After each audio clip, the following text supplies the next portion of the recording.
À propos de post-it, David Abiker vient d'entrer dans ce studio. Bonjour David. Bonjour Elena, bonjour les experts. Et sur un post-it, il m'a écrit son lancement que je vais lire. Donc. C'est un David, pense-bête. vous nous parlez du boulomane. C'est quoi ça, le boulomane? Le boulomane, c'est un peu c'est celui qui travaille trop C'est en vous. fait. En fait, c'est vous le boulomane. Oui, d'une certaine façon. Vous savez, je me raconte beaucoup dans ces chroniques, mais c'est celui qui souffre. Le boulomane, il souffre. Alors tout le monde pense qu'il bosse plus que les autres et qu'il est efficace, mais en fait, le boulomane souffre de présentéisme. C'est le laborieux. Ça peut être le laborieux, mais c'est surtout le gars qui arrive à 8h et qui, au lieu de se tirer à 8h, Bah, c'est pas vous, à 18h30, Non, c'est pas vous. Vous avez 5 minutes en retard sur la chronique, c'est pas vous. au lieu de partir à 18h30, il reste jusqu'à 20h, il traîne dans les couloirs, il s'affaire, il passe énormément de temps en réunion. Et contrairement à une idée reçue, ce boulomane, ce salarié-là, il a du mal à quitter son bureau. Il coûte plus cher que les autres. En pensant être plus efficace, il coûte plus cher que les autres parce que la boulomanie, c'est pas bon pour la santé. Parce que la plupart des gens qui restent au bureau au-delà du raisonnable sont souvent, ils sont stressés, ils sont mal organisés.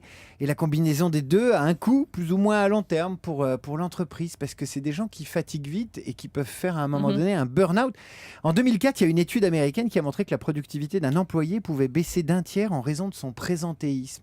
Donc vous voyez, on oppose souvent les gens présents Exactement ce que disait Philippe et aux Mathieu tout à absents. l'heure. Et en fait, les absents coûteraient peut-être même moins cher que ceux qui sont ultra présents. Parce que ceux qui sont trop présents, ils s'usent beaucoup plus vite que les absents.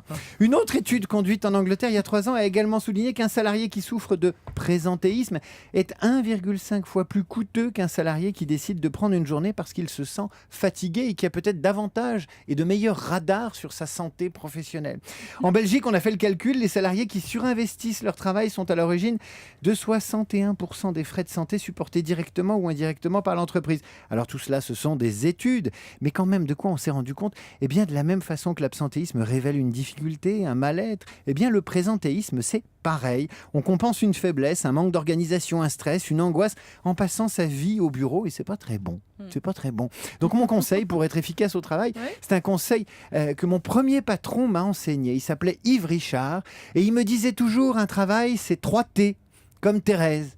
Un travail, c'est une tâche, premier T, à accomplir à l'intérieur d'un territoire, deuxième T, et dans un temps donné. Si vous passez trop de temps à accomplir une tâche qui vous conduit à faire du bureau un territoire permanent, vous perdez en efficacité. Donc maintenant, Elena, vous allez rentrer chez vous et vous allez vous reposer.